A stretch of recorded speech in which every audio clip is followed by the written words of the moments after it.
Trong hành trình ngày hôm nay, chúng ta tiếp tục đi khám phá hòn đảo Socotra của Yemen bằng cách lên thuyền ra đảo, thăm những nơi thú vị và độc đáo nhất của hòn đảo này.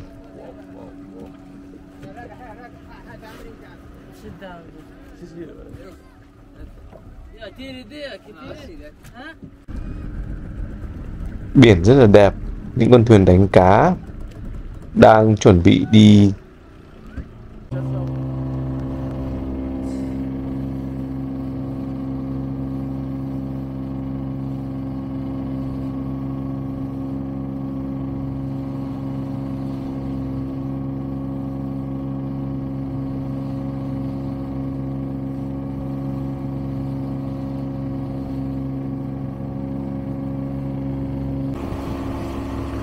Những dãy núi nằm cạnh biển trông rất là hoang sơ và có cái gì đó khá là ma mị.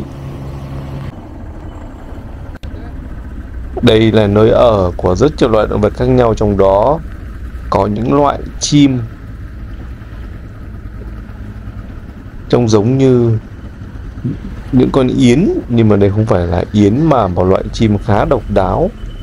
Có khả năng loại chim này chỉ có ở đảo Socotra này thôi. Chúng làm tổ ngay ở trên những vách đá chơi vơi như này.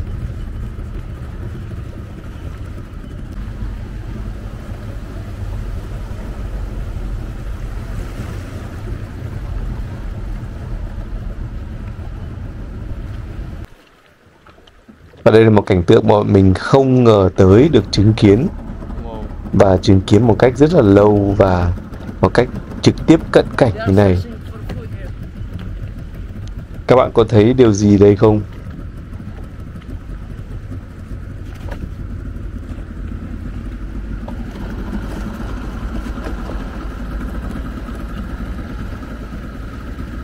Xung quanh đây là một đàn cá heo đang đi săn mồi. Và điều đặc biệt ở chỗ là chúng vào một cái nơi rất là gần bờ này để săn mồi là một điều vô cùng hiếm. Và hôm nay khả năng là một ngày may mắn, tại vì gặp được nhiều cá heo như này. Chúng bơi thành từng đàn và thỉnh thoảng lại nổi lên để thở. Quả thật là chưa bao giờ được đứng gần những chú cá heo như này. Những chú cá heo sống ở ngoài biển, sống một hoang dã. Rất nhiều, cả một đoàn.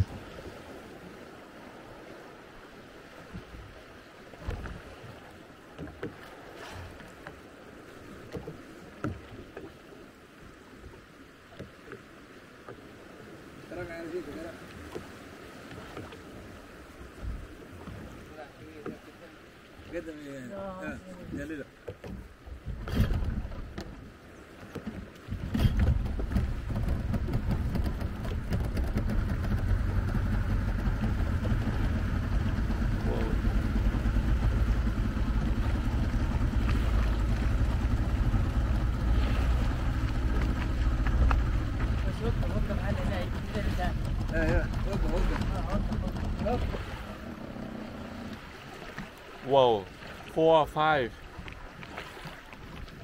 Wow. Oh mein Gott, komm aus dem Stau nicht heraus.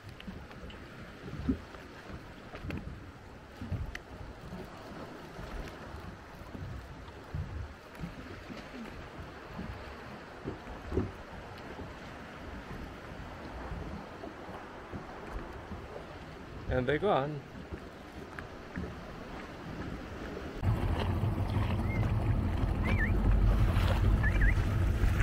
Whoa, you can. Whoa! It's in the water! Look! Also big!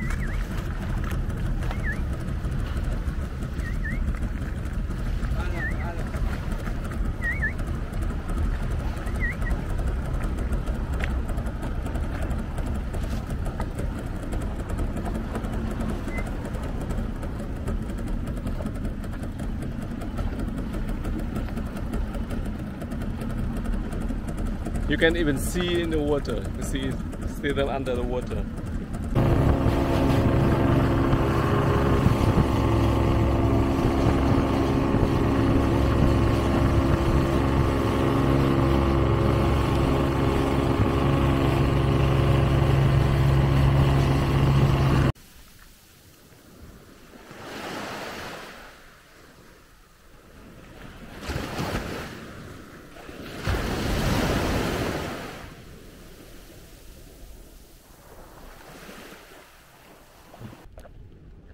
Đây là một trong những chú rùa cái lên bờ đẻ và có khả năng bị mắc cạn, hoặc là cũng có thể là do dài yếu quá nên bỏ mạng ở đây. Đây là nơi mà hàng năm những chú rùa ở đây đẻ trứng. Bãi biển trong xanh rất là đẹp. Và rất tiếc chú rùa này đã không kịp trở về với biển.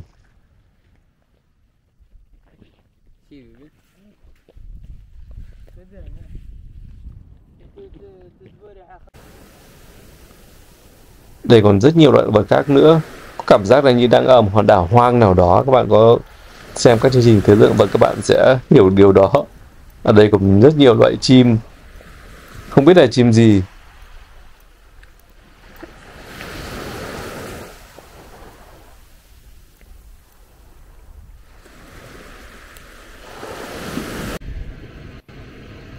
Ngoài ra ở đây còn có những thảo nguyên và những nơi giống như sa mạc, và những chú lạc đà này sống.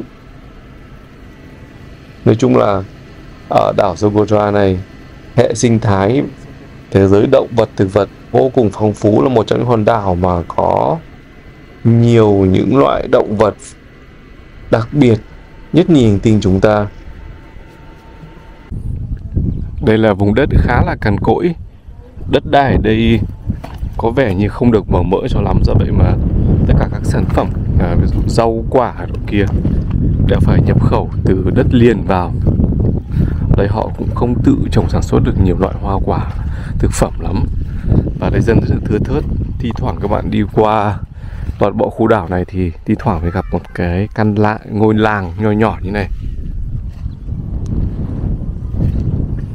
Có lác đác khoảng tầm chục nhà thôi, không nhiều lắm, rất là thưa thớt.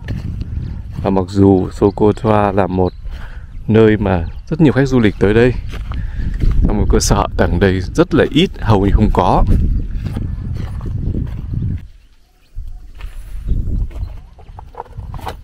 Tất cả các vật liệu thì họ lấy là vật liệu ở đây cả, chỉ là đá không thôi.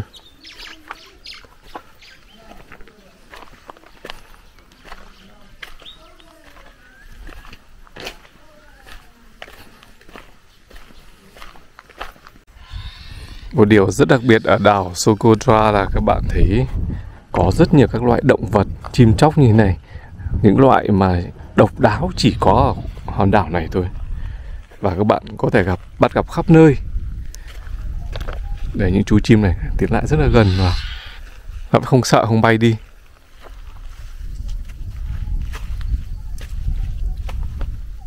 Rất là gần. Chỉ bằng một khủ tay thôi mà nó vẫn không bay đi, nó không sợ. Bây giờ bay rồi, thấy.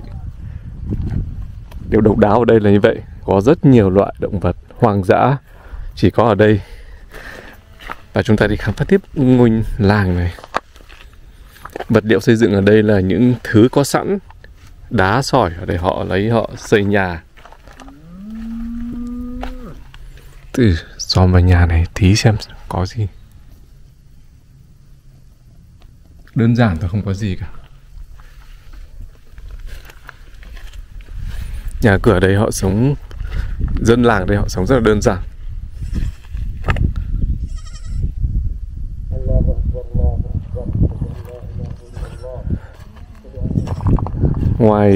Ngoài dê là con vật rất là nhiều, rất là phổ biến ở đây.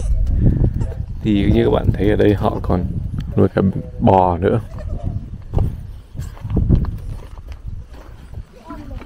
Sao làm? Sao?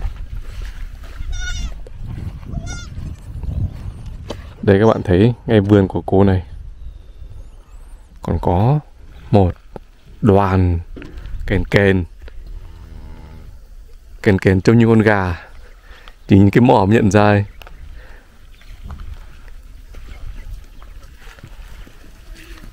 Các bạn có thấy ở đâu mà kèn chơi trong vườn không? Chắc chỉ có ở đây thôi. Một con nó còn có mồi, nó còn đang ăn một cái đuôi cá. Kèn đấy cũng không hề nhát gan chút nào cả, rất là bạo. Wow, những cảnh tượng rất là ấn tượng.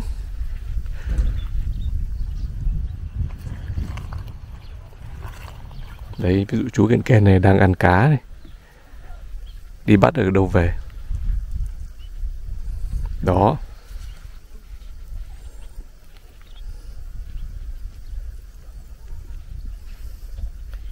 Ở đây còn một toán kèn nữa rất là nhiều, đủ các loại màu cả. Khả năng là những chú này là những chú mới lớn.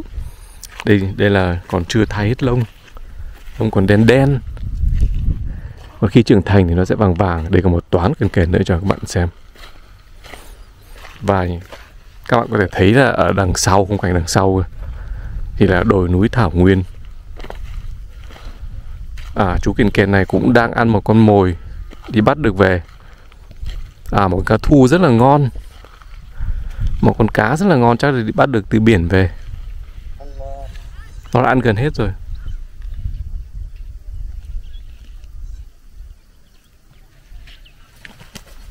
Rất nhiều kèn. Wow. Mà có thể tiến lại rất là gần.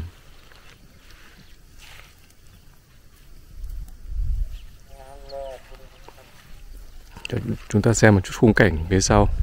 Bên cạnh là ngôi làng rất là nhỏ, có vài nhà thì bọn mình vừa đi qua, dừng lại ở đây để xem và ngắm một chút, tìm hiểu một chút.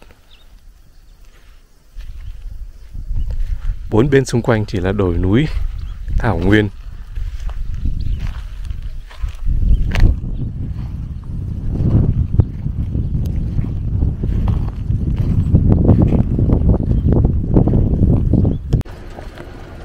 Tuy nhiên điều đặc biệt nhất của hòn đảo Socotra này, và cũng là biểu tượng của hòn đảo này, lại là một loại cây. Và để đến được thung lũng của loại cây đó thì chúng ta phải vượt qua một quãng đường khá là chông gai, vất vả và còn nguy hiểm nữa. Và đây là đoạn đường kéo xuống thung lũng ở rất sâu và rất xa ở dưới kia. Và đoạn đường này như các bạn thấy rất là hiểm trở, khó khăn và có phần khá là nguy hiểm.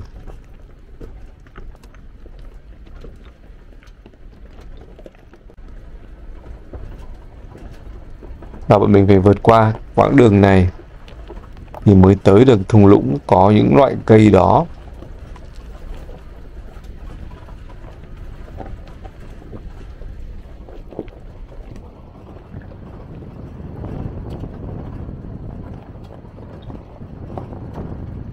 Bây giờ đi được nửa đường.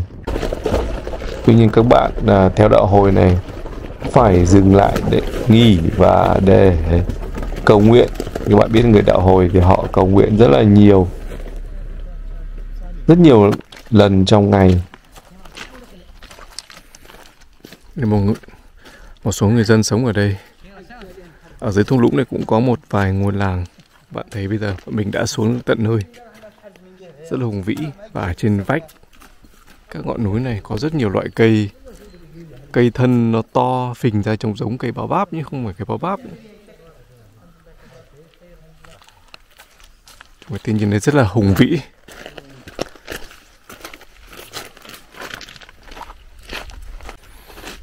Một số người họ còn dựng chòi ở đây để ngủ hoặc để chăn súc vật.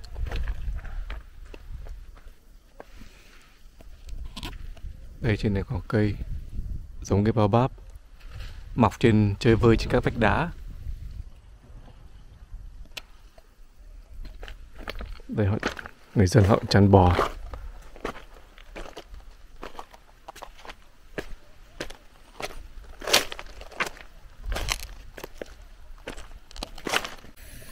Rồi chúng ta xem cận cảnh cái cây này giống cái bao báp mọc chơi vơi giữa núi đá, rất là hùng dũng.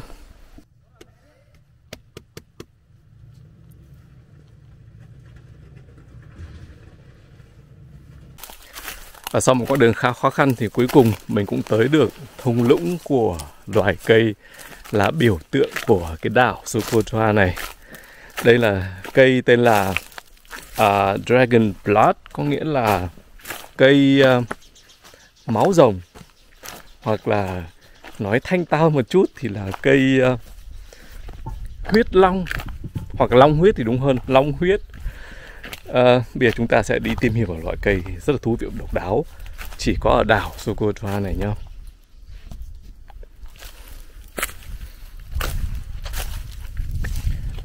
Và xung quanh cái thung lũng này, dưới cái thung lũng này là những rừng cây máu rồng bạt ngàn luôn, rất là ấn tượng và thú vị.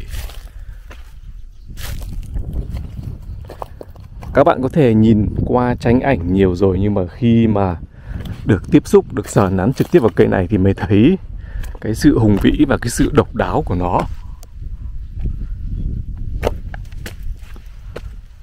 Đây vô cùng nhiều. Đường đi ở đây cũng khá là khó khăn. Để lên được cái thung lũng cây này cũng rất là vất vả. Đây ví dụ, đây một cây, chúng ta sẽ lại gần lá này, rất là chắc chắn luôn, gió rất là to. Các bạn có cảm giác như là, các bạn cứ tưởng tượng như là cái lá này là những cái lá giống lá cây dứa đấy, tách ra thì nó như thế này.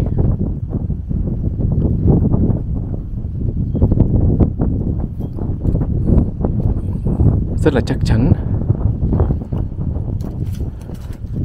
Và những cái cây mà có tán giống hình của cái nấm, ví dụ như cây này chẳng hạn, là những cây rất là già rồi. Và một cái cây máu rồng này có thể thọ tới 700 tới 800 năm.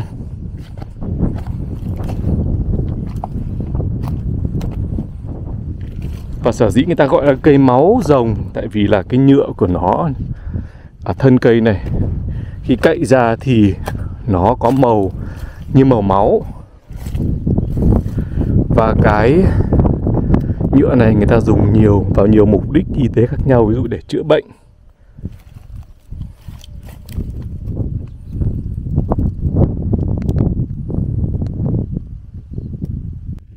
Đây là những vết mà họ đã cắt ra để lấy cái loại nhựa của cây này. Các bạn thấy nó có màu đỏ sẫm. Họ cắt rất nhiều để lấy về làm thuốc, để làm trang điểm, phụ nữ để làm trang điểm mặt. Màu đỏ tươi.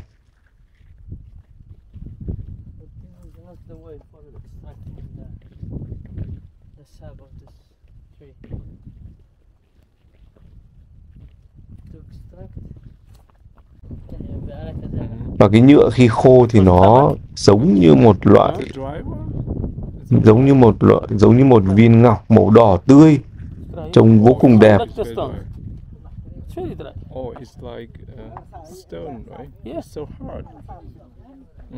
It's good. And the women should make up To make it? clean their sense. To Yeah. clean the face. Và khi đập nó ra thì các bạn có một loại giống như loại bột như thế này. No, it's not powder. It's like a crystal. But you crush it and become like a powder. Và họ dùng cái này, thứ nhất là làm thuốc, thứ hai là phụ nữ hay dùng để chát vào mặt để trang điểm, It was fluid after. giống như một loại son. Yes.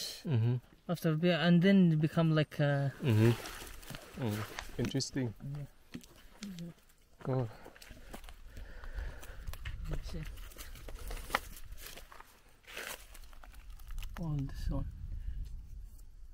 With the heat, you know, with the heat of the sun, it become liquid and then dry.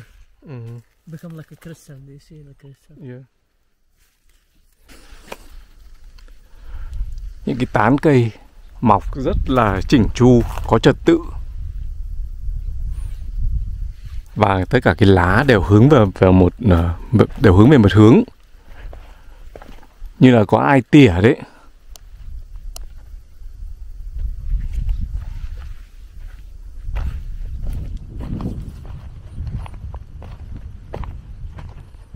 Các bạn thấy đấy, cũng có rất nhiều cây đã bị chết. Và nguyên nhân dẫn tới cái cây này bị chết có nhiều nguyên nhân khác nhau. Ví dụ như có thể bị côn trùng nào đó nó đục thân cây làm cho cây chết, hoặc là còn nhiều yếu tố về thời tiết nữa. Ví dụ như là bão chẳng hạn, cũng có thể làm cây đổ.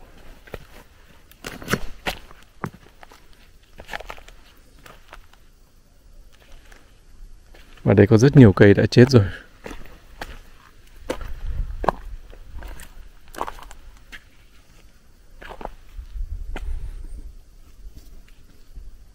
Ở cái thung lũng này xung quanh cây máu rồng rất là ấn tượng này, thì còn có những cái cây như đã nói đây, giống y như là cây thân thì rất là giống cái bao báp nhưng không phải cái bao báp.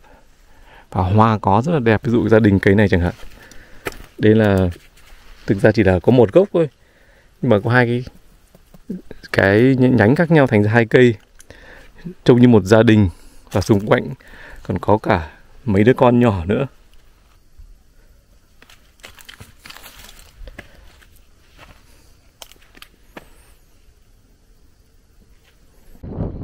Còn đây là hoa của cái loại cây lùn béo béo đó. Cây không được đẹp lắm, cây còn xấu nữa là khác, nhưng mà loại hoa rất là đẹp. Hoa của cây đó trông rất là đẹp, hồng như này, tuy nhiên lại độc. Mặc dù hoa còn rất là đẹp, tuy nhiên bạn không nên động vào, tại vì đây là hoa độc. Ở đây có một cây máu rồng, chắc là cũng mới đổ, lá rụng hết. Thân vỏ cây, đây là vỏ cây khá là xốp.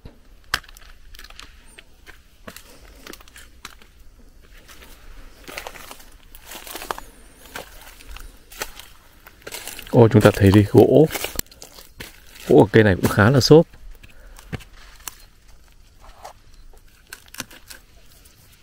Thảo nào mà trông thì to thì lực lưỡng, nhưng mà có vẻ như là rất dễ bị đổ.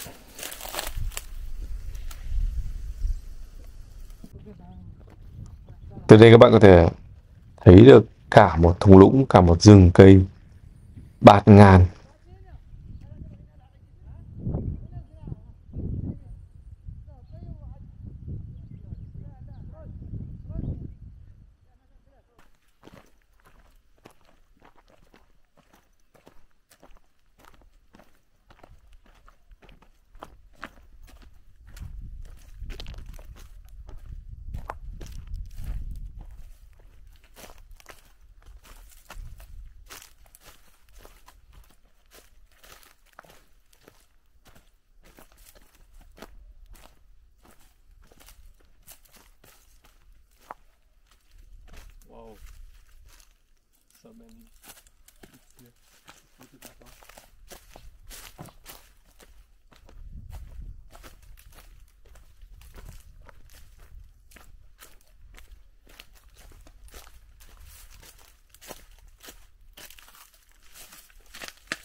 bữa tối của bọn mình vẫn là những loại hải sản tươi rói vừa được bắt lên từ biển. Đây một chú cá thu hay một loại cá đó rất là to.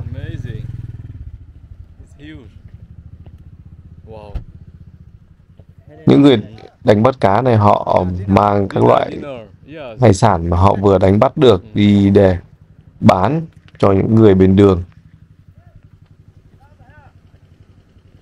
Và đây sẽ là nơi bọn mình sẽ dựng trại ngủ qua đêm nay dưới chân núi này. Và hai bên là hai cồn cát trắng. Và nơi đây có thể là hàng triệu năm trước đã từng là đại dương, là biển. This is our kitchen.